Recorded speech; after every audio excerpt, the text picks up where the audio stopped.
Tout a commencé quand je suis arrivé dans la cuisine pour me faire un sandwich et c'est là que je me suis rendu compte que j'avais plus de jambon.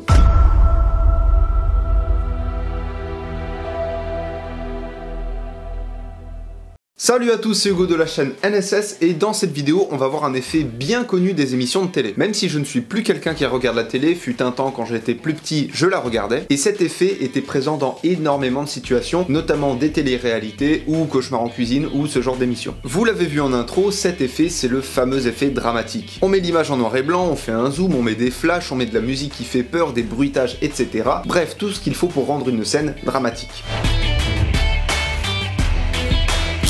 Pour votre tournage, c'est pas bien compliqué, on va prendre dans le cadre d'une émission de télé, il suffit de vous filmer mais sans regarder l'objectif de la caméra. Il faut que vous regardiez comme si vous étiez en train de parler à quelqu'un qui se trouve à côté de la caméra, en l'occurrence peut-être le cadreur ou la personne qui vous pose des questions. Et ensuite, libre à vous de dire globalement ce que vous voulez. Faire une annonce impactante, réagir à des propos qu'on vous a dit plus tôt, ou bien, comme moi, faire n'importe quoi. Tout ça c'est libre à vous de choisir, respectez juste le fait de ne pas regarder l'objectif et de regarder à côté comme si vous regardiez quelqu'un. La partie montage est très simple comme d'habitude, ne vous inquiétez pas, et je vous propose tout de suite de passer sur Premiere Pro.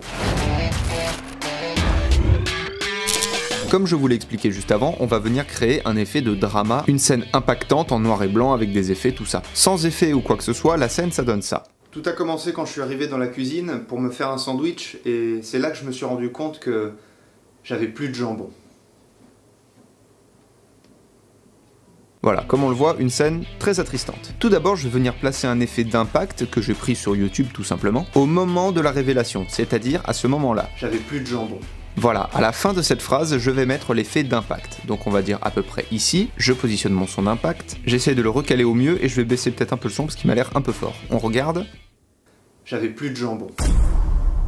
C'est pas trop mal. Et je vais venir ajouter un petit fond musical avec un son d'impact comme vous le voyez ici.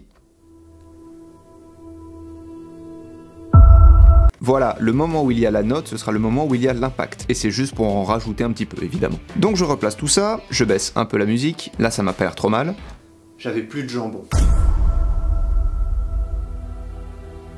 C'est super, on a notre musique, on a notre bruitage, on a notre ambiance sonore. Mais bien évidemment, pour un effet comme ça, l'intérêt c'est le visuel. On va faire un cut au moment où il y a notre son d'impact, donc juste ici, et sur tout ce qui va se trouver ici, on va faire de la colorimétrie et on va rajouter des effets. Pour ça, vous allez dans votre fenêtre effets, vous tapez couleur lumétrie, que vous glissez déposez sur votre rush. Dans option d'effets, vous allez dans correction de base et vous mettez la saturation à 0. Et on va aussi augmenter un peu les noirs et le contraste. Donc déjà, ça nous donne ça. J'avais plus de jambon. C'est un peu brutal, donc on va mettre une transition. Dans la fenêtre effet, vous allez dans transition vidéo, fondu, fondu au blanc, et vous le mettez au bon endroit, et vous raccourcissez puisqu'il va nous falloir comme un flash. Jambon.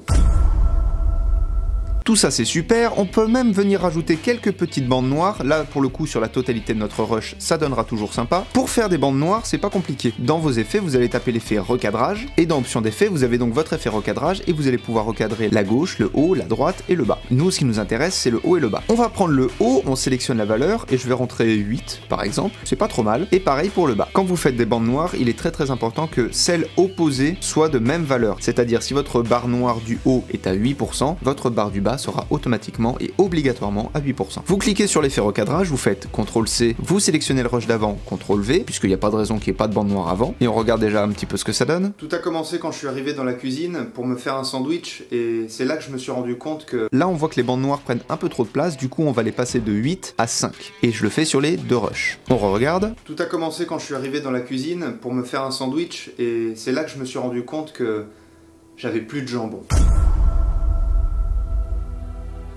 C'est pas mal, je pense qu'on pourrait faire même un petit zoom. On va passer à 110, et là vous voyez que nos bandes noires disparaissent. Là vous avez deux choix, ou vous essayez de recadrer à peu près vos bandes noires pour qu'elles soient comme les autres, qu'elles ressortent au même endroit, ou alors plus simplement vous sélectionnez votre effet recadrage, vous faites copier, vous le supprimez, et pareil pour l'autre rush. Dans votre panneau projet, en bas à droite vous avez une feuille avec marqué nouvel élément, vous cliquez dessus, vous cliquez ensuite sur calque d'effet, ok, et vous le glissez au-dessus du rush. Un calque d'effet c'est un calque qui va venir influencer tout ce qui va se trouver en dessous quand vous allez mettre des effets. Et vu qu'on a copié notre effet recadrage juste avant, on fait CTRL-V, et là on l'a sur toute la vidéo. J'avais plus de jambon.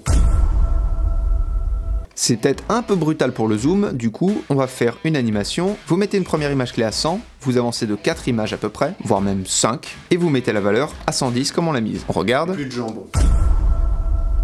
Voilà, là on voit qu'il y a un petit mouvement. Plus de jambon. Et de cette image clé là, on va aller tout à la fin et on va remettre la valeur à 100 pour avoir un petit effet de dézoom pendant la vidéo.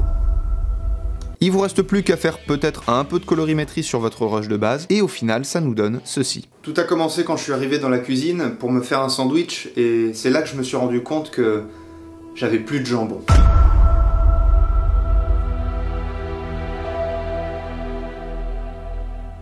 Je pense que comme moi, beaucoup d'entre vous ne regardent plus la télé puisque c'est pas intéressant, les contenus sont basiques, et sur internet on a plus ce choix de regarder des contenus rapides et de passer du coq à l'âne entre les programmes, et ça c'est bien d'avoir cette liberté. Mais le fait est que ces émissions télé, on peut les retrouver sur YouTube, ou sur la chaîne principale de ces émissions, ou sur les chaînes de youtubeurs comme Madiba qui font des réactions à ces émissions, et c'est assez drôle à voir. Bref, maintenant vous savez comment faire un effet dramatique pour votre émission de télé, ou votre émission tout court. Apprenez, utilisez et progressez dans vos montages. Je vous fais des bisous, suivez-moi sur Instagram, et à plus.